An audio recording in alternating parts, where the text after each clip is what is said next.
इस वास्ते भी ध्यान मेरा रख रही थी वो। शायद कि वहशतों से मेरी डर गई थी वो। एक रोज उसके पास जो पहुंचा मैं देर से, उस रोज रास्तों से उलझ ही पड़ी थी वो।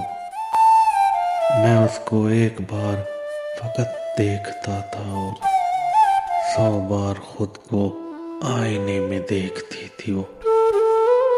मेरे लबों से दूसरी ना कोई शय लगे, सिगरेट से इसलिए भी मुझे रोकती थी वो। सुनते थे लोग सभी मुझे गौर से, मैं बोलता था और मुझे देखती थी वो। इस वास्ते भी ध्यान मेरा रख रही थी वो।